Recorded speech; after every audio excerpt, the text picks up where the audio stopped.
Hello and welcome to Movies, Films, and Flicks. I am Mark Hoffmeyer, and joining me is a man who's pretty sure he could outrun Beastman, Soulrod, Blade, and Karg. It's John Levingood.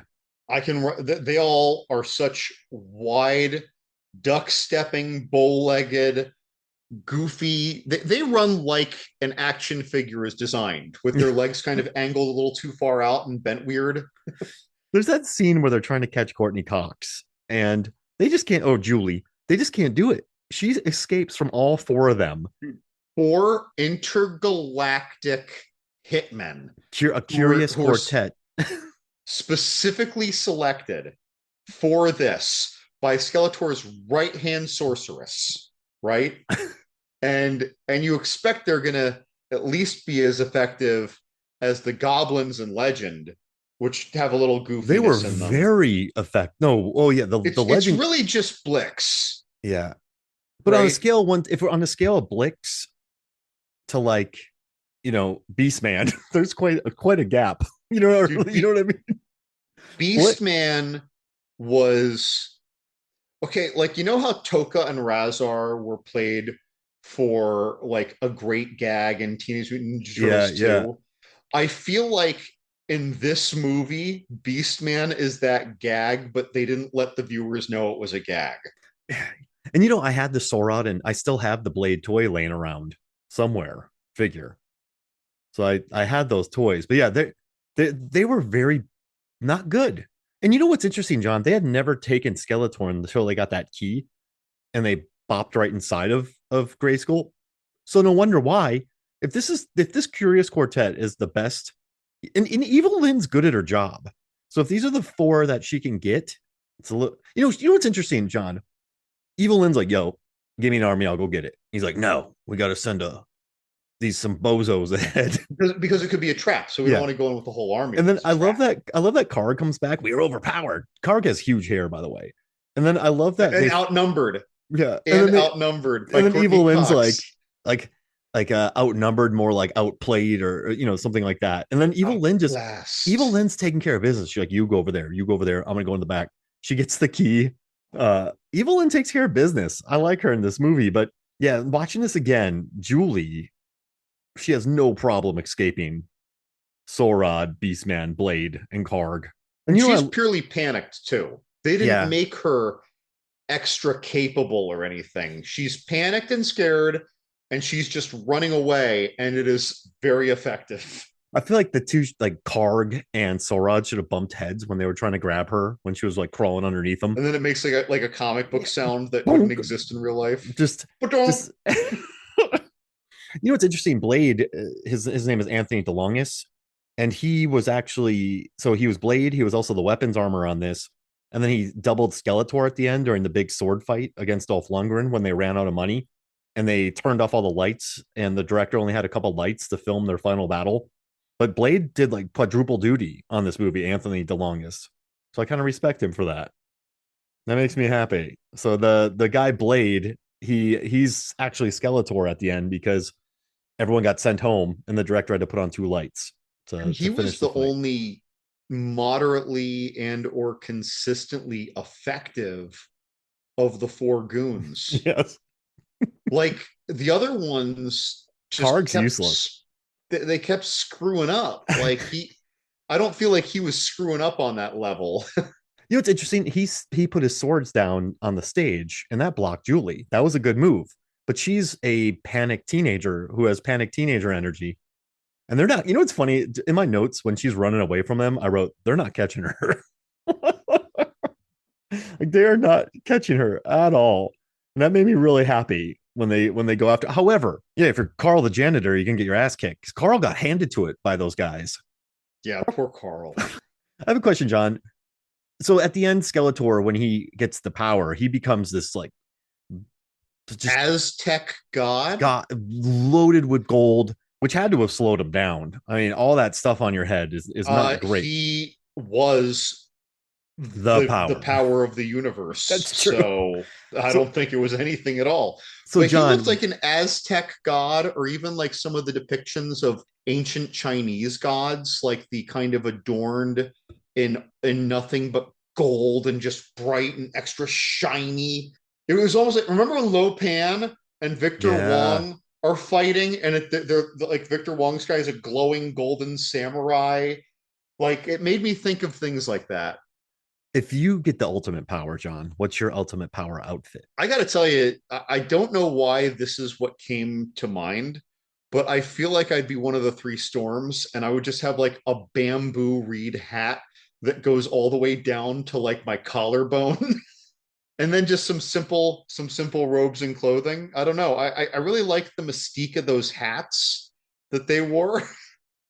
Yeah, that was they did look all. I'd probably just look like Jack Burton then if I got the ultimate power. You just appear in that tank top, Yeah, the tank basically. top, the stonewashed jeans, the boots. Probably have the lipstick attached to me already, Uh huh. a knife and a gun, and great reflexes. That's me with ultimate power. Well, how, John? If that, imagine that I get the ultimate power of the universe, and everyone's expecting that. Then all of a sudden, I'm just like Jack Burton with the hair. With the hair. What would your first thought be? What was the name of your band alter ego character? Oh, oh I gosh, feel like Johnny. that's Oh, Mitch Brewski. yeah. You just became like a slicker version of Mitch Brewski. Yeah, It's just drop kicks and beer bottle smashes. I can like, you know how, what was the video game? It was it Liu Kang from Mortal Kombat who did that flying kick? I could do that, Yeah, but it would just look really ugly. So like I could do all those moves, but none of them would be graceful. Like you would see they'd be me, like kind of Florida manned up. I would look like a linebacker in an arena football linebacker with all of my moves, like zero Scott Adkins energy, just flying that. Oh, that'd be amazing. So, every episode 426, episode 451, episode 476, we do Dolph Lundgren episodes. This movie, what's interesting? When I was a kid, I was like, this movie rules. I don't care. I don't care that it takes place in Jersey. I don't care. This movie's great. But now that I watch it, Dolph really labors in this film. Now he looked, so the sword he's wielding is called the Buick Slayer, and he looks fine with that. But in the beginning, the toy company, what Mattel, they were like, listen, you cannot kill anybody. He can't do anything. He can't smooch anybody. He's just got to be, you know, he's just got to be an inoffensive superhero. So he has this giant sword. He's shooting robots, and all of his lines are just very labored. Like, where does this?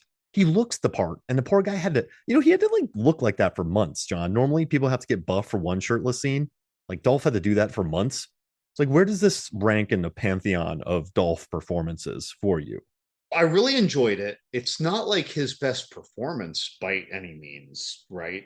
But honestly, I think even his performances in things like the first Expendables are better perform much less screen time though, way less screen time. But his line delivery and his scenes are so much stronger and things like that.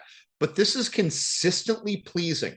Yeah, yeah. He's always enough. He's never falling shy. He's never saying things in quite a way that where if I just saw one excerpt, I'd be like, oh, this is a bad movie, out of context. I think he's always enough. And I think that's what makes it work. And I think that how all in and drop dead serious everyone in this movie is, basically, except for what's his name? Gwildor, Wildor. aka, the reappropriated Orko from the cartoon. Like, other than that little bit of comic relief, like, everyone's playing this very serious, and it never feels so serious in a bad way. It plays out better than it should. Yeah, And I'm always grinning at how it's serious, but it's never because it's bad. It's like it's more like me saying, how is this working? This movie to me, okay, is like if you had all the ingredients of a bad movie, and I mean a bad movie that you would love for your whole life, but if you had all the ingredients of a bad movie, and then you gave it capable actors, a capable writer for a slight rewrite, a good and score. and a capable director, like all the filmmaking aspects though are then done proficiently, even though you were given all the cake ingredients for a bad cake. I don't know how to put it better than that. Yeah, This despite feels like the itself. bad movie that isn't a bad movie. I completely agree. And I think, like, despite itself, it works. Like there's scenes where the three main characters are sitting in just shrubs eating chicken. It's the cheapest set ever, but everyone's so into it that it works. It's a And great scene though. and also too, John, how many times do you think over under? Do you think Gwildor is said more than 50 times or less than 50 times? I'm inclined to say less. 55. At 55? least. That's when I stopped my counting. So That's a like lot. yeah, so a lot of Gwildor, but like they're sitting there and like just Dolph is walking around at night, never changes. He's just like everyone plays it. But you know what? You know what's true? Like Frank Langella in this movie. I know we were talking about Dolph, but I'm gonna go back to Dolph here. Frank Langella is really good as Skeletor in this film. Okay, I don't even know if he knows what he looked like because he I think that he was brainwashed. He didn't know He-Man existed, and he thought that this was a Shakespearean play. So you know Like his kids loved it. he thought he was doing summer stock, like highest Yes. caliber acting Yes. in the understated sphere. Like he was delivering everything like this is the last film I will ever do, and they will remember me for this. And he's incredible in it. And so going back to Dolph, I need a fourth, but I have right now I have like a Mount Rushmore letterbox top four of villains in movies that are quote unquote, you know, critically at least rated poorly, but villains in poorly rated films that are great. That there's three performances I love. It's Frank Langella as Skeletor. It's Raul Julia as M. Bison in Ooh. Street Fighter. He is incredible in that movie. For me, it was a Tuesday. Just I watched that again. Incredible. He's incredible in it. And then I'm going to put Dolph Lundgren from Universal Soldier because that monologue he drops in the shopping, what is it, the grocery store, when he's just like wired and out of his mind. He's so far out acts JCVD in that movie. So he gets out acted in this movie, but then he goes in Universal Soldier. So I still need to think of a fourth. But those are my three kind of Mount Grayskull of villains in movies that are supposedly, you know, not well rated. But I think Langella and Bison and Lundgren, I don't care. I'm gonna say it. They're award worthy. Like the performance that Langella puts, like you said, this is the last performance he thinks he's ever gonna give. Like he's bringing it, and he rewrote his dialogue on set. And you know what's interesting? All the people that are on set when they hired him, they're like, "We got Frank Langella," and he could have. You know what's interesting, John? He could have Ben Kingsley this from Blood Rain, where Ben Kingsley just sits in a chair. Like he could have Ben He could Kingsley have just it, cashed the check, right? but man, he is acting his face off in this movie. His face does kind of is off technically if he's a skeleton, but yeah, it's a great performance. And so whenever you watch this, it's impossible to really think it's bad because you know even Lubbock's really funny in this movie. Just this cop running around yelling, but I mean he's just funny in most of the things he does. And then I think it's well shot. That set that William Stout built for Eternia is gigantic and looks awesome. You know, Dude, and all the painted backdrops. yeah, like all the matte paintings are Fantastic. incredible. You know, even you know, it's such an odd subplot about Courteney Cox, but she's good in it. And Dolph looks the part, and you know, Woman at Arms, she's really good. And like even like Evil Lynn, anytime you have Meg Foster in a movie, she's going to be good. So you're right. Like this movie, literally, John, Mattel and Canon were like, we'll split costs. So Mattel put money in, and then Canon's like, we're not going to put any money in. So Mattel had to put more money in, and eventually Canon's like, yeah, we're not putting money in it.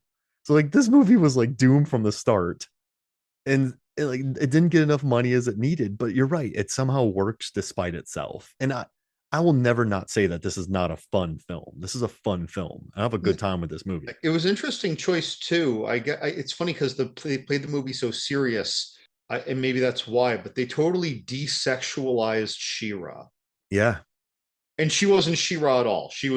She was just Tyla. That's it, right?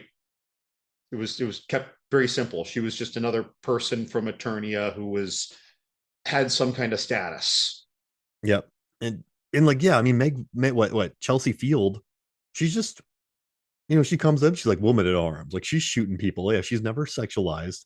I mean, Dolph definitely is. Like he spends most of the time. I mean, I guess he's just He-Man. He shows more flesh than my wife does in a string bikini. Yeah, he's just poor, you know, Dolph. just did that every day for like 5 months. But he's still like, I still think he pulls everything off. And you know what's interesting, John? You said desexualized. One of the notes from Mattel was like no sex. Like because the boys just play with that toy line, so they didn't want thinking about He-Man like smooching a girl. They didn't want like a girl for like boys to be like, ooh. They just wanted to think of He-Man as a toy, so they like took all of that out. And but you know what's like? I guess the He-Man. Did you play with He-Man? Did you ever have He-Man figures? I I never was did. all over those action Oh, figures. were you? Absolutely. Oh yeah, yeah. The only one I had was like the suction cup one and Might the have a bunch of furry them. guy. I had the furry guy. Those are the two I had, plus Master at Arms, plus Blade and the other guy. I mean, I was more Ninja Turtles though. They came Oh out in yeah, '85. That was just a little more yeah, to they our took age. over. And boy, did they make so many awesome characters out of that. I probably had 40 different action figures. And I don't even mean different versions of the same character. I mean 40 different characters. But no, I was into the He-Man stuff and the Thundercats and all that.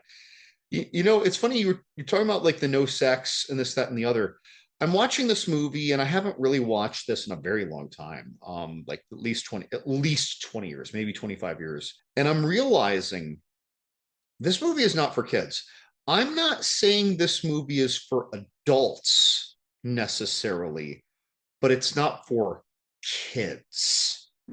This No, movie felt like this was for 12 to 20-year olds. yeah, yeah. I think maybe the 10 to 13 range or 14, because yeah, yeah, it was definitely aimed for a larger audience. And they put it in Jersey. Like, why introduce this cop who wants to arrest? You know what's interesting though? So I started thinking about this movie and they had no budget. So it makes sense that they had the cop because so Courteney Cox gets the key, her and Kevin, who just yells a lot. And Kevin has the best line in the movie when Kevin gets beat up. And then what does he say? And all of a sudden, these creatures come in and beat the crap out of me. That's the best. That's my favorite line in the movie. That's something I've always wanted to say in my life. What happened to you, Mark? I don't know, man. These creatures came in and beat the crap out of me. But they get, and then, so they're at a set. But then you bring the rest of the cast, they have to go to that set. And then you go to the gymnasium and then they like the two go there and then the other monsters go there, then Lubbock goes there, so you're able to reuse all of these locations because you have everyone chasing each other. It's like one person's there first, like Kevin gets beat up and then they go to get Kevin. It's like it's a really interesting way to, once you have a cop, he's hot on their tail. So like the movie Novocaine, everywhere Novocaine goes, he's followed by the cops and they just reuse the set and then they follow him again, they catch up, and it all happens. So I think it was a smart way to keep the budget down by just reusing the sets because of the police investigation. But once you do that, it takes away any like the whimsy. It takes away the yeah, anything for kids. It kind of just becomes kind of a grimy. Yeah, this is a definitely not for kids. Is what I'm saying. But like It's once, just it's funny you were talking about the budget because while when you say things that are illustrative of the low budget, when I'm watching this movie, if I'm not thinking about the things you said, I feel like this had a magnificent budget. because I think they were Like smart, right? Like their I parade going down the street, looks great. like there's a lot of stuff in this Yeah. going on. Well, they A got lot of smart people. stormtroopers. I'm Yeah. sorry, you go ahead. Oh no, I'm sorry. You go. You go. Yeah, it's about a lot of stormtroopers, a lot of laser fights, a lot of cool, elaborate sets. Gwildor Slayer, like the roots growing into the walls, the cool looking door, all the little science stuff going on. It's not like they just showed you one corner of it. They showed you a lot. Maybe Mm-hmm. that's where all the money went. Some of these sets, but again, that parade scene. It's basically a parade going down some downtown in New Jersey, Just no right? extras. That's for But sure. right, no extras. That's just it. And no one's calling the HOA, no one's calling the cops when this spaceship is like in the front, lands in a front lawn somewhere, and it wasn't quiet. What happened there? But it's like I guess everyone took Ambien that night on the whole street. Yeah, everyone's sleeping. They couldn't pay extras. But you know what? I think they just hired the right people. So they hired what? So the production designer was William Stout. He did Return of the Living Dead. And this is also a guy who's done so much concept art for Conan the Barbarian. He was a storyboard artist on Raiders of the Lost Ark. He worked on Wizards from back in the day. He worked on First Blood, Conan the 77, Destroyer. yeah. He worked on House. He did the paintings for House. He was a matte painter. He worked on, The Hitcher. He worked on The Warrior and the Sorceress. So he's a guy who he was a poster artist, but they hired an artist to do that. And then they hired the score was by the guy who did Rocky. They had a good cinematographer. They had the cinematographer, Hanaya Bear, like that's another guy who had worked on a bunch of stuff and like he knew how to shoot. He had done Canon films before that. So I think they were just really smart about how to handle their budget. And that's why it looks good. But I think it looks good because they were smart about it, if that makes sense. We'll reuse locations because everyone's going to each other. Dude, that music shop looks incredible. Like that looks like they went into a shop and just blew it up. That doesn't feel like a cheap set. So like I think everything that they built, they were just smart, if that makes sense. So once again, the movie worked despite itself and running out of money. But yeah, I mean, I think it, dude. I don't care, man. I love this movie. Like between Skeletor, all the Gwildors, the big fight at the end. I mean, those robots are terrible at shooting, but I love that the entire backdrop comes with them. Like even the brick wall and the cars. I don't know. I don't care, man. But when I think about this movie, I don't think about Dolph. Do you think about Dolph when you think about this movie? I mean, I do, but I don't think of Dolph the way we normally think of Dolph. It's Yeah. like I know it's Dolph, and I think of Dolph's character in the movie, but it is so Adolphic. Yeah, It because is Adolphus. I mean, he kind of just gets acted off the screen, but that's not his fault because it's only his second movie. But he still looks the part. And also, I have a big question for you. This is really random, but you brought this up earlier. At the end of the film, when Julie comes back, they bring her back to before her parents die, and she takes the keys, and then like they're gonna live now. Would would that cause like a Final Destination thing? Would because So, like death is like I'm gonna get these people. So is so that what? I'm you and I have so talked about like. the Final Destination franchise? We did the whole franchise. Like, what do you Well, we're think gonna this? have to do the new one eventually, Yeah, absolutely. but yeah. So that's an interesting point, right? Because that we have gone.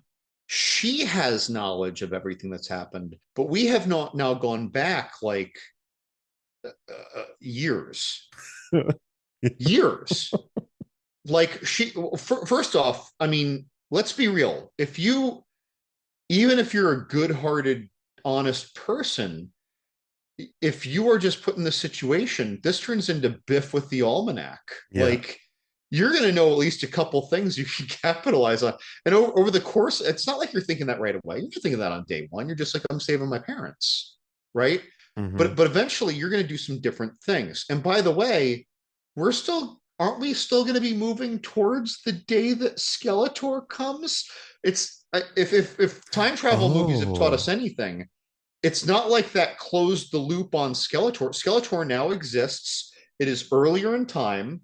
Skeletor exists, right? He's still in the midst of his plans. He's in the process of enslaving Eternia with those cool artistic backdrops.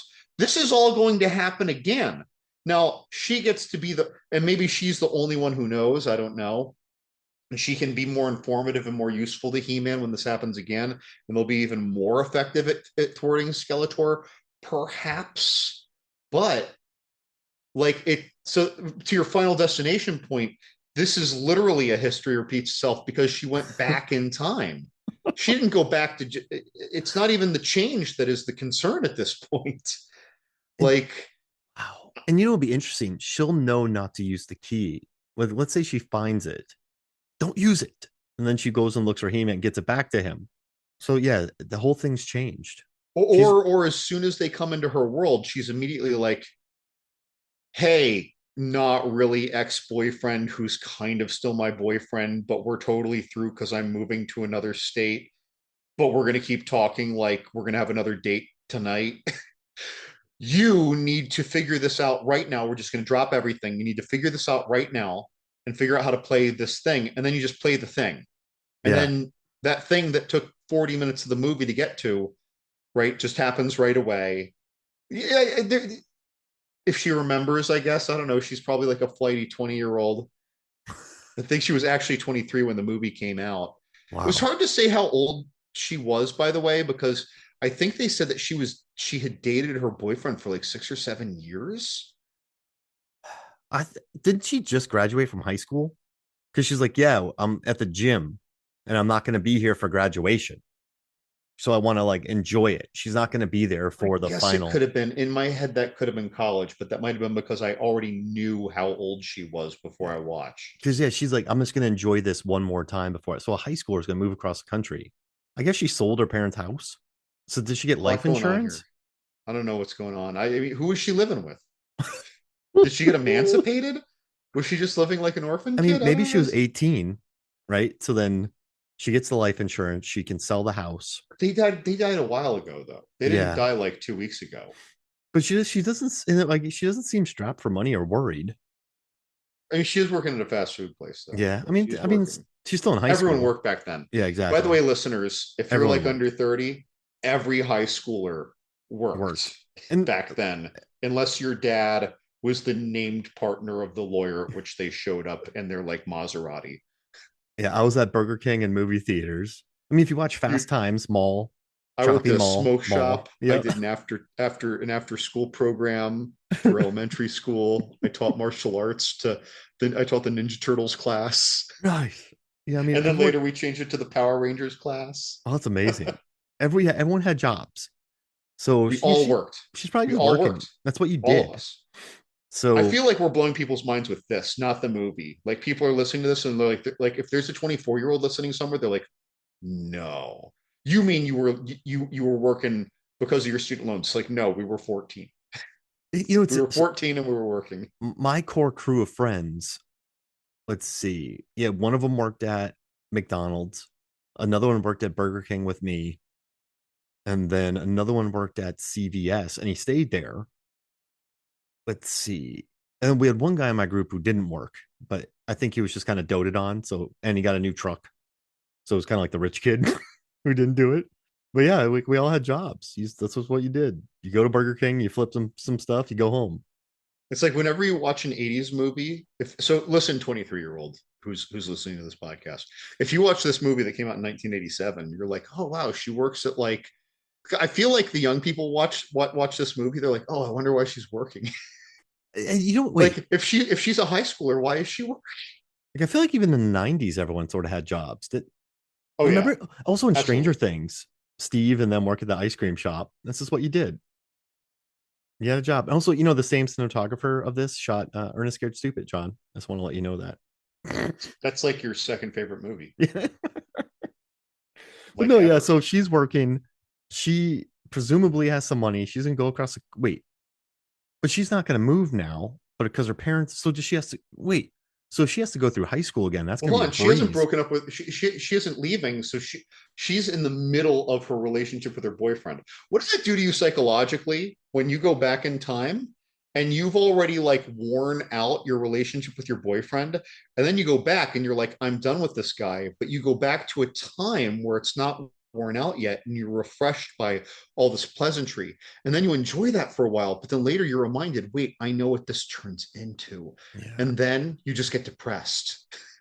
And this dude gets pretty pissed. Like that guy has a pretty quick. He's always maybe it's just like lack of being an. I've noticed when people haven't acted much, they just get pissed much easier than if you're an experienced actor. If you watch a movie with younger actors who haven't done it much, they always get way too mad. But yeah, so yeah, they were gonna break up, and now they're what sophomores in high school, juniors. I guess You know what? Her finals are gonna be a breeze. maybe. She has knowledge, right? I don't know, man. I mean, really think about it. Like if you ever took calculus, I want you to ask yourself how good you were at calculus 2 years after you took calculus. Oh man, whoa. So Yeah, okay, she's gonna have a hard ass time. Is what's gonna happen. Is what I think. so what's interesting? I got all of my math done my sophomore year of high school. So because I did geometry, then algebra two, and then I didn't have to take anymore, and no one was pushing me. So I'm like, I'm done with math. I'm taking another PE. So yeah, if I was about to graduate and then all of a sudden I found myself sucked back into 10th grade doing algebra two, Yeah, and I'd they're be like, "What's the transitive theory?" You're like, "What?" uh yeah, that would not be fun. Yeah, that wouldn't be good. but I probably would rewrite some like Blink-182 songs and claim them as mine. So I mean, as long as you get someone who can play, that's just it. You got to be able to perform it. You could take that to people who buy songs and like you play it and they're just like this. No, I don't know why you thought this was good. Like because you don't have the magic. Like even if I watch those 1999 movies, let's go back. All right, guys, Matrix. And people are like that's a stupid idea. Like you're just in the simulation. Now that's what people, if you anyone listening to the Joe Rogan podcast, you talk about like a simulation, like every three guests Oh that we're man. all in a simulation. So it's yeah, so there's all right. So she's back in time. That thing's gonna blast back to them. Wait, do they don't go back in time though, do they? Telling you, I don't know, but it doesn't change the fact that if you go back in time, Skeletor exists in this time before what we saw in the movie.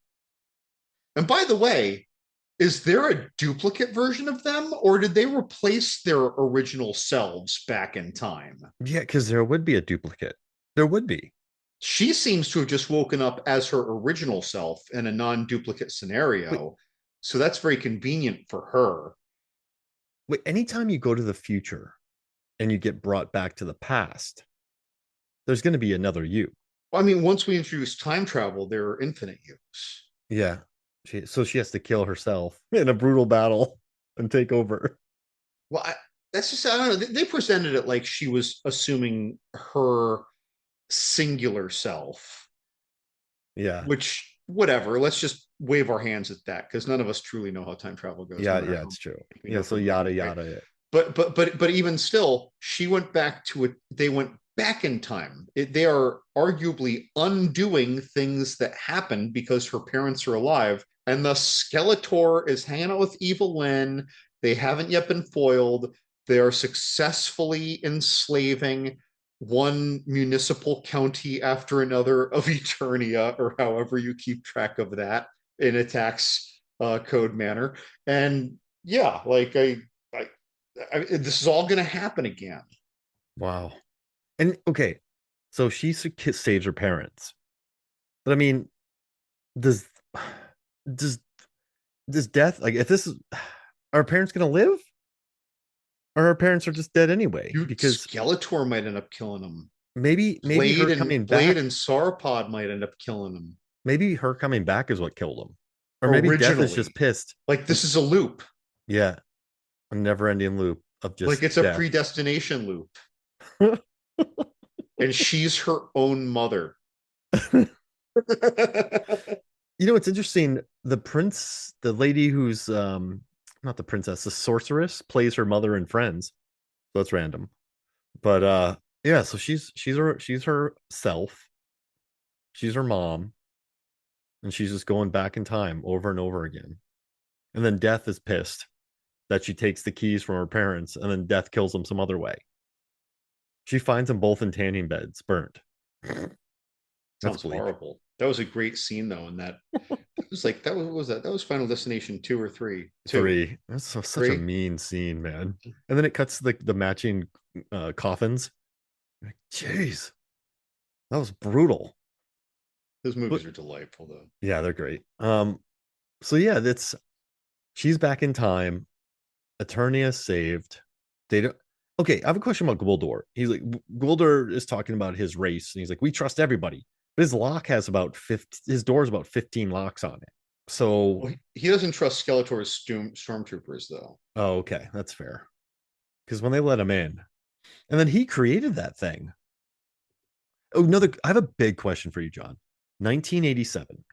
I didn't give you much time for this, but is it the greatest year ever for action cinema? Now, I'm gonna. Good I'm year. We had what do we have? Do we have oh, so Predator that year? so get this. We have Running Man, Lethal Weapon. I mean, Full Metal Jacket's not really an action film, but whatever. RoboCop. There is, Hamburger Hill. There's what Man on Fire. There's Miami Connection. There's The Untouchables. There's what Eastern Condors. There's a really good John Woo movie. I can't think of the name. Not Great hard John. boiled. That wasn't until No, that was 90. 90. Beverly Hills Cop 2, Lethal Weapon. when you like Predator. So when you look through here, No Way Out with Costner, Over the Top, Living Daylights, Monster Squad, Hamburger Hill. But even though if you there's Death Stalker 2, there's a bunch of really like Hard Ticket Is to that's a Hawaii. good action movie? No, but like Deathstalker I 2? guess what I'm saying is they're cult classics. So even the bad ones sort of became cult classics. So you have some all-time classics. You have some really good ones, like like Eastern Condor. Like that's a really great movie. I just bought that on Criterion Collection. So you have Eastern Condors. You have what a Better Tomorrow 2. Let me check. A Better It's interesting that you're Tomorrow saying 2. that about action movies because 87 and 88 were like the premier years for horror. Oh yeah. I mean, 87 was gigantic. Yeah. But 88, 88. 87 and 88, there were like more horror movies released those 2 years than almost any other year. And more of them went to theater. Well, they all went to theaters, but more of them were successful in theaters than like any other year. Like those years, I think that was just a maybe that was just when filmmakers were hitting their stride on medium and lower budget film before we truly had the low budget film like we do today. And also look at 86. You could argue with it, but also there's Manhunter. There's Henry Portrait of a Serial Killer. There's Chopping Mall. Some people say Aliens is an action film, but you could look at it as a horror film. Jason Lives, Friday the 13th, Jason Lives. That's one of the good ones. The Fly. That's six, right? Yeah. That Jason Lives is good. Critters. And even like Maximum Horror, A Little Shop of Horrors came out that year. Rawhead Rex. I mean, even the ones like Link and Deadly Friend and Maximum Overdrive, they have some fun bits to them. So 86, 87, 88 were stacked.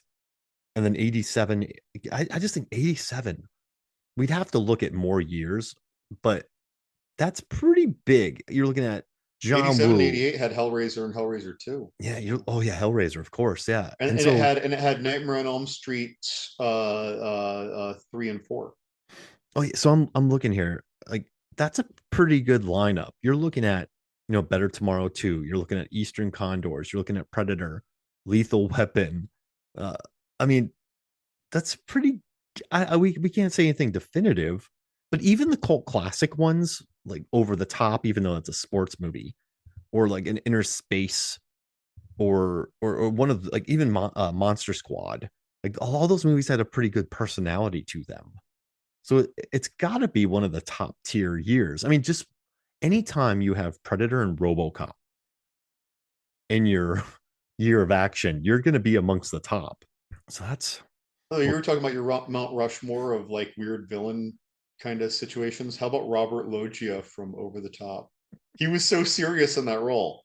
oh man, Is that kid's grandfather or whatever? oh yeah, I just want to bet. And it wasn't he? Who was the villain in Roadhouse, the first one? I just remember him being a really great. Oh yeah, I just want my kid back. Robert Loggia, he's so threatening too as a guy. If he yelled at you, you would just I don't know. I just would not want him yelling at me, especially if he was my father-in-law. That'd be kind of brutal. That and Innocent Blood were two of his like Oh, I love out of the Innocent Blood. box roles that I Yeah, really liked. Innocent Blood's a good vampire film. I like that Oh movie. yeah, Okay, absolutely. quick question for you, John. This is going to be insane, but I'm going to ask you this: Paul Verhoeven with Starship Troopers, Total Recall. That's his best. Is that what Total you're asking Recall, me? and RoboCop. No, top three. So let's look at Total Recall, RoboCop, and Starship Troopers. Now, all three of those movies, Starship Troopers, you can watch with your lizard brain, or you could watch it and be like, well, this is really smart about fascism and the way they filmed it. Outstanding social commentary in all three RoboCop, movies. you could watch it with your lizard brain or be like, wow, this is great. Total Recall, you could watch, those movies you can watch on multiple levels. You could watch them for the action, or you could watch them for the social critique. Like they're very good films. Now we have him, and then I'll do Ridley Scott, Alien, Blade Runner, and what's the third I'll pick for him? But it has to be like a sci-fi film. Let me pull this up. So we have Alien, Blade Runner, and let's say The Martian or Legend. Let's do Legend. Let's do Ooh, Legend, Alien, and Blade Runner. And then it's a we much have much stronger trio when you put Legend in there. And then I'm gonna go with James Cameron and do. This is tough because you could go multiple ways, but I'll do So Terminator, Aliens. and then Terminator 2. Yeah. Which one? Oh God. I'm going Verhoeven just because just the multiple levels you Well, I can mean, watch him on. what are we picking this based on? Like, It's subjective. So just because so like if I'm going for impact, like you watch a movie Cameron, once and how it impacted you. No, I'm going to say Verhoeven. Verhoeven. If I'm going to say rewatchability, I'm going to go Cameron. Yeah, I could watch Aliens all day. Aliens all day. Original Terminator. It's not Terminator 2, but still, I love it so much I could. But Terminator 2, super rewatchable, just an electric action film. So it's really it's more those two. I'm trying to think of how to give a But like, an well, I mean, equivalent. Ridley Scott did Alien and Blade Runner. Those are two of the most influential movies, and like they You know what those are? they Those are the borrowed a lot. thinkers. Those Yeah, are the thinkers. Those are the movies that you and talk the Legend, most about afterwards, is what it is. and like Tim Curry and Legend. So all three are great, and they're all different, and it's tough, but they all have some pretty good like sci-fi fantasy bangers. And we left out Avatar, which is kind of nuts. But yeah, but if I had to take them though, I'd say Verhoeven. But Cameron's, oh man, that's but Blade Runner rules. I got myself in trouble here. Let's get out of here, John. Let's what Abort, was abort. what's that scene in uh Ant-Man where they're like back it up? Yeah, just we're doing it. We're back it up. All right, I got a question for you. It's like Lubbock at the end. So the officer Lubbock, did they just give him a woman? Because And did she look like Miley Cyrus? I they saw as I'm watching, I'm like, she looks a lot like Miley Cyrus. Is that her mom? oh we have well because like she's probably just attorney of Floozy in the IMDb credits. But did they just give her to him? Because no time has passed. Dude, I was saying the same thing. Like that is basically a concubine. That's my polite, like sci fantasy word for hooker. Yeah, is she He an was attorney? given her. It's a concubine, and she was He was given to him. he was absolutely given her. There's no way the body language, his hand around her hip, the way that she was, her hand draped over his shoulder while he's in that quasi throne. Yes, that woman was given to him. There's nothing earned there. There's nothing organic about it. And maybe, but you know what? Let's give it a little bit of a spin. A little spin. Let's go. Let's go. Why can't I think right now? Not Serenity. What was the show? Oh, yeah, no, Firefly. Firefly. Let's say that she was a companion and that she was elected to dedicate her life to this new political official. So it's for a good purpose, and she is in a role that has to be respected. Yeah, but do you think that's the case? No, but if you want to think of it that way, you could. So it's not a Firefly situation. No, no. That if there was like a single most crass moment, it's the moment that you see that woman smiling with her arm draped over his shoulder and his hand around her hip. I sent you a list of questions, and that's one of them. Because I watching this again, I'm like, they gave Lubbock a woman. Here's Miley Cyrus. yeah, here's a woman, and he's like, I'm staying here. He's just could they You know, have that's gotten? it was funny. I was trying to think of it and I couldn't think of a whole lot at the time. Only a couple come to mind, like Critters and Stargate, but movies where at the end of the movie, where someone who never really felt like they fit in their world ends up choosing the other world introduced in the movie to make their life where they feel they fit in there. Even though he was never really presented as an outcast, he was just embarrassed by the police force, right? But by the way, it's like that was kind of a thing. That was like a trope that developed where like, okay, come on. No, I'm gonna stay. And it would always be like a heavy moment, like, no, I'm staying here. It's like Proctor, like in Stargate, like Proctor, like it's like, no, I feel like I belong here. And I mean, they do that a lot. That happens a lot. Where you Don't just get me wrong, it's a lovely trope. yeah, It's a trope where it's even in this movie they're gonna where get it's about as crass as it gets. they're gonna get tired It's of him there. it's still kind of nice. And he's trying to stop them the entire time, and all he does is shoot at some people at the end. He doesn't really save the Dude, day he at doesn't know all. anything about this world, by the way. Yeah, That's why I say it's so crass in this movie. It's a throwaway. moment of the movie because he doesn't know anything about their. And then he's like, but I get a woman, so I'm staying here. What if he's going to be Um, sacrificed next week? Like he doesn't know the rules yet. it's So true. if you get, We don't know what Eternians are like. I mean, we know that Eternians they live in a dust bowl. are vegetarians. Yeah. Well, let me rephrase. They're currently vegetarians, but based on Man at Arms behavior, he didn't flinch at it. So I don't know if that's because of his what you do at war, or if it's just because he's older and he remembers a time back before they created Soylent Green or whatever. So is he like a cannibal? Like, dude, in their terms, because Gwildor doesn't know what it is either. Yeah, but he didn't mind. He wasn't upset. Oh, that's true. Tyla was disgusted. Gwildor was like, whatever. By the way, Gwildor behaved exactly like they got him because they're like, hey, Grand High Wizard, the guy who played High Wizard from Willow, we want you in this. He's like, okay, how do you want me to play it?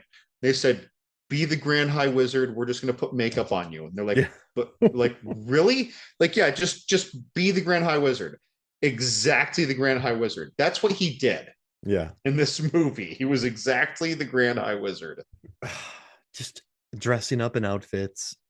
And most of his role is just bebooping on the key. There's a lot of music in this movie, a lot of Because synthesizer. rock music is the key to the universe. Yeah. I mean, think about Bill and Ted, right? That's Bill and Ted. Yeah. That's like, like what, Streets of Fire, Streets of Rage. That movie had a lot of rock. I feel like there was a lot of rock and roll saving the world back in the 80s, or just There's also a lot probably. of rock and roll conjuring the devil in the 80s. Yeah. And also Miami Connection had a band in 87. They were a band. So there's a lot of music going on in 87 action films, which is kind of interesting. The But Gate was an 87 horror film. yeah, you're right. I gotta tell you, what about Courtney Cox's gross pus on her leg when she gets hit by Oh, yeah, Skeletor? the green pustules that were Yeah. going to spread. That that was interesting. Like I felt like that should have been a little more intense, but it was one of the higher gravity moments or scenes or sets of scenes in the movie. Like, oh gosh, is she gonna make it? It's like, well, we know she's gonna make it because she's the love interest, even if it's 1987, right? We know she's not gonna die. It's not Game of Thrones. We weren't or Yeah. Sopranos. We weren't killing off major characters yet. Before we get out of here, like Tila, or no, I'm sorry, Evil Lynn, she's pretty good. Like I like when she's like, "We're gonna own it," and then Skeletor goes, "No, me." Like but like when she shows up on Earth, she takes care of business. I liked whenever she was rolling around yelling at Karg. I'm like, I like this lady. I know she gets the key stolen from He-Man, but I mean that's like a 1 in a million shot. Whoever, they're really good. Whoever, Goldor and Superman are really good with that hook. Like if That they could probably, grapple, yeah, they could get any there were some toy from a great vending grapple machine. gags. Yeah, they get the chicken. They get, remember when they shoot it out of the portal and they hit it, and then once again he hit. There's a lot of grappling hook in this movie, John. Yeah, a lot of grappling hook. Great aim. So I don't think that's her fault. I think when that happens and that happens to you, you're like, I didn't see that. Like that was luck. So I kind of feel for her on that. And also too, let's bring up Skeletor. What's your favorite Skeletor line in this movie? Because mine is, I like when he goes, "I ache to smash you out of existence." You know, Like it's that. funny you said that. I actually looked up quotes, and because it's funny, I couldn't remember a line, and yet I remember loving it every time that he had dialogue. And so I went through a bunch of quotes, and I'm like, I don't particularly like any of these quotes. And yet, whenever he was waxing poetic about his dominion of the universe, I was loving it. It's not the lines. It's all the delivery. Yeah, It's no, you're all the right. delivery. The lines, it strikes me in hindsight only that the lines were almost irrelevant. He could have been giving me a grocery list or reading the letter C in Tomatoes. Merriam-Webster. Yeah, Like like this. he, Yeah, tell me you of the could hear how loneliness he of wanted good. it so much. Oh man, and like everything comes to he who waits, and I've waited so very long for this moment. And but I think you're right though. When Raul Julia delivers that speech to Chung Li, he goes, "But for Bison, It was a Tuesday. Oh, like how he didn't remember her Yeah. city, like Yeah. it was just another city to her. And he's Him. like, and there's a line where he's like, I just want to take over the world and build super soldiers. Is that too much to ask? Like his line deliveries are incredible in that. But yeah, if you think about the lines, but also he's like, tell me about he's Skeletor. Tell me about the loneliness of good, He-Man. Is it equal to the loneliness of evil? And that's just not something you expect in this movie. Uh, and yeah, you could tell he just made a meal of it and he loved it so much. And even though you could see the little mesh on his nose, the fact that he was so into it just made it worth it. And There was a line, and nothing special about the line, where I really wondered what the writer and or director, because there's some, interplay between what's written and what happens, or them working together sometimes. Skeletor refers to himself as a man. yeah, And when he does it, I don't mean that as in male or female. The context is very much in the context of a man as in a human in the world, in his life, what he wanted to accomplish, his finite existence. Like, so he's not some, like, because in the cartoon, it is absolutely a skull with like a void in the eye cavities, right? It is truly a skull. When we see him, it is skull-ish. He has been distorted or corrupted or something, but he is not skeleton Skeletor. yeah. He is a man who has been corrupted, even if it's by his explorations into sorcery, his extending of his own life, his something or other. But he is not yet not a man. And he brings that up. He brings it up in a way that is very suggestive of mortality and how he is seeking this immortality. He isn't just seeking this immense power.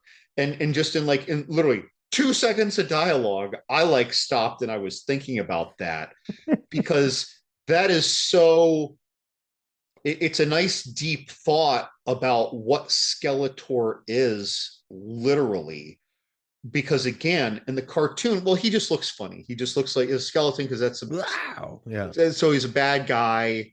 But then the adults are like, oh, well, if you think about it, like that's a skull. Like he's not human anymore, or was never human, or he's literally undead, like he's a lich or a zombie or some wizard who cheated death.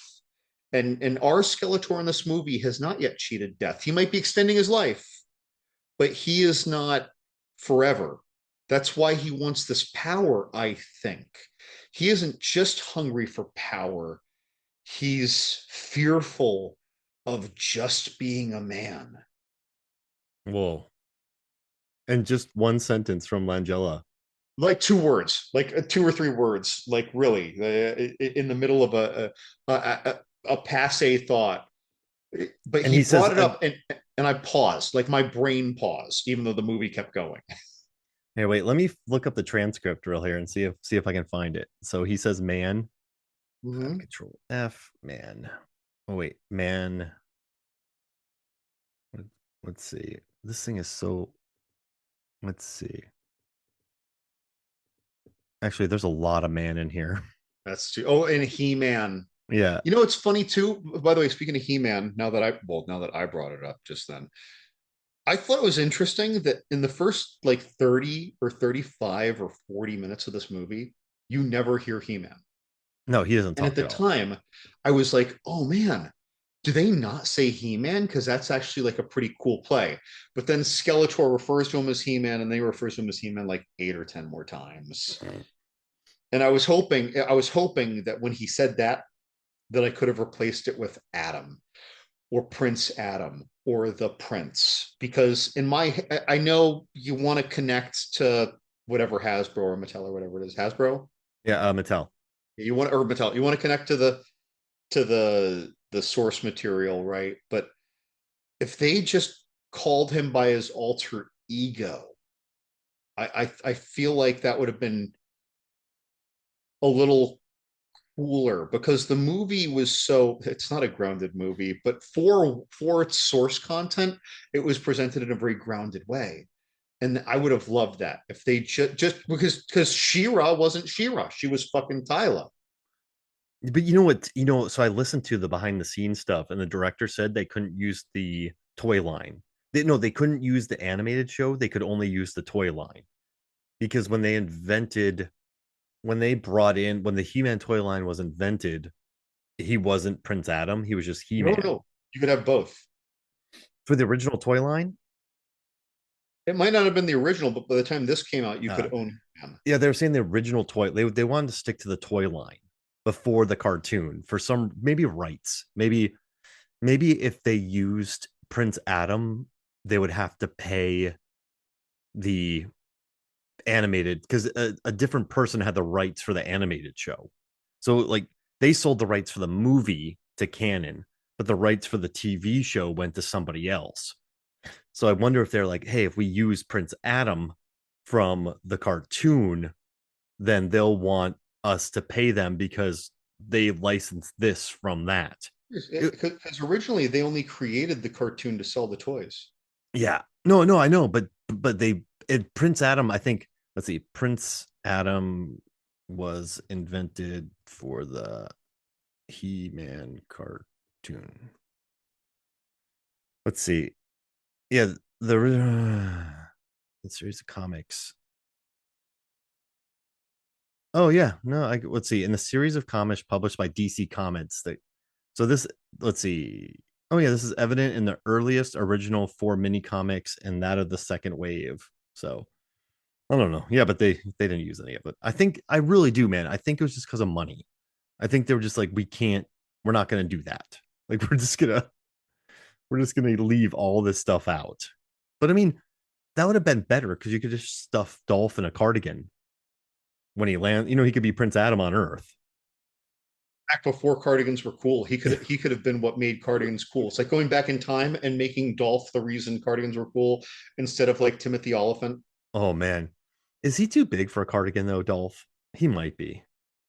You need like a little like a what was like an That is a Oliphant. lot of chest. It's a Yeah, lot of chest. yeah. You need someone smaller. That V-neck is reaching out for you. Hey, any final thoughts about this movie, John? Well, you know that I remember loving this movie as a kid, and I thought that when I rewatched this, I was going to be. I swear, I thought I was going to be watching a bad movie that I would like a lot. This is not a bad movie. This has so many visuals where if you do a Google image search of this movie and you just pull up like five cool looking visuals, you're gonna think this is a bad movie. You're gonna think it's a so good or so bad that it's good kind of movie. It's actually not. It's actually like it's good, but it still feels like a bad movie that isn't bad, but that's good. But you still have to relate it to a bad movie. But it's not a bad movie, and it's not so bad it's good. It's like kind of like a good movie. Like Yeah, it's pretty good. yeah. It's dude when they walk through Skeletor's lair, they are Escher like or calling back to the movie Labyrinth, if you will, but again Escher like illustrations of weird stairwells and guards at all these levels. Like the artwork in this is cool. There's so many cool things in this movie. So yeah, I realize that not a lot of listeners who haven't yet seen a 1987 movie are just going to go look for that 1987 movie. But if you are so inclined and you happen to be in the United States, Pluto TV has it. For free. That's how I watched it. And by the way, if you start typing in Masters of, the first choice will be Del Universo, and it will be I in did that too. Spanish. But if you then continue writing Masters of the Universe, all of a sudden the first choice is Masters of the Universe instead of Maestros del Universo. And so I thought that I was going to have to buy this last minute when I thought it was on Pluto, but it's on Pluto right now. So you can watch it for free. And I think Skeletor would be pretty great in that version too. So just watch them both. And it Hey, was dubbed over. yeah. The Oh yeah. narration was good, but you got to wonder about the character dubbing. One time I watched Megan and I were in Italy and we were just exhausted. It was July and just hot, and we had been walking all day, and so we were just hanging out in the hotel room, and we put the TV on in Twilight, and it was on in Italian. And Twilight in Italian with an Italian dub is way better. It's just so much more dramatic than because let's face it, Pattinson and K-Stu, I like them a lot as actors, but they're very dour in that. But the Italian one was very dramatic. And so they kind of sold it. It was actually much more interesting with the Italian dub. I'm just gonna put that out there, John. I know this one Kind was of I know upset with Masters. you right now because I've dedicated most of my life to forgetting that those movies exist. Hey, before we get out of here, John, let's do a quick 87 draft. You get first pick. Action film draft. Predator. Okay, good, because I wanted RoboCop. RoboCop. That is a really good choice. Yeah. I mean, that's one and two. We're just doing 87 movies? Action films. Action. Okay. All right. I There's mean, so many Predator of would them. have been my first choice regardless. There's So, so many. There's so many of them. Or boy, I'm going to take. Oh God, I'm going to take Lost Boys. No, I'm oh, sorry. No, that doesn't count. No, that's not. It's not really action. They're just a couple action scenes. let's just do My action, brain, horror, sci-fi, whatever. my brain just wanted to pick it. Well, I You mean, know what? Masters of the Universe is an action film, is it? I'd call it an action film. Okay. Yeah, there's a lot. There's a lot of laser fight and sword Yeah. fighting. Definitely action. I'm gonna go with. Boy, this is not easy. Okay, wait. I'm just gonna pick something I love. So I'm gonna pick The Running Man. Oh, I like that. I'm gonna go Eastern Condors because that movie rules. Is Eastern Condors have another name, by the way? I don't know. Because Let me I don't look. know that name. Oh, it's awesome. Sammo Hung. It's Asian POWs get a chance at freedom when the United States offer them a mission to destroy a secret depot of missiles in Vietnam. This is Great. not a rename. This is not a retitle of Jackie Chan's Operation Condor, Nope. which did not Nope. have Sammo Young. It's so So good. It's on the Criterion Collection now too, and it's awesome. I don't know that one. I've seen a lot of his old Oh, movies. it's So that's great. interesting to me. Okay. I only saw it for the first time, actually, I want to say 5 or 6 years ago, with my cousin. We were just up late and we just weren't ready to go to bed, and we were drank way too many beers. And I'd bought it and it was sitting in my collection for like years. I'm gonna pick the Miami Connection. Oh, that movie rules. It rules in a way that's horrible. Yeah, but they Ah! tried to make a good movie, and it ended up as the Miami. And so it's earnest and fun and just In one night, we watched that, and then we kept staying up. This started at like midnight. We watched that.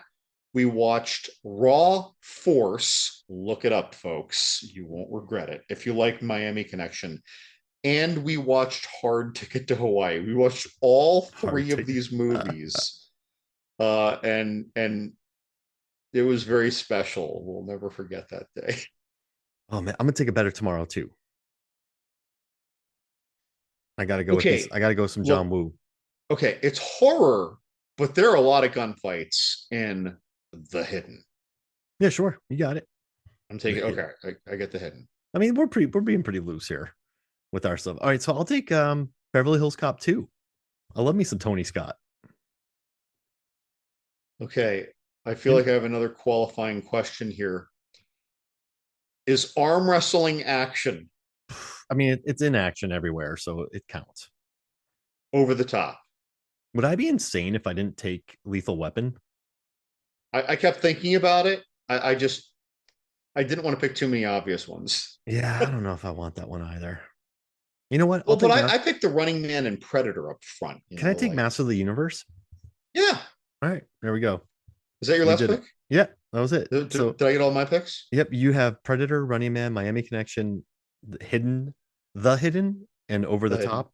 And then I have RoboCop, Eastern Condors, Better Tomorrow 2, Beverly Hills Cop, and Masters of the Universe. That's a great pick. These are good lists. Yeah, I like that. And watch Eastern Condors, John.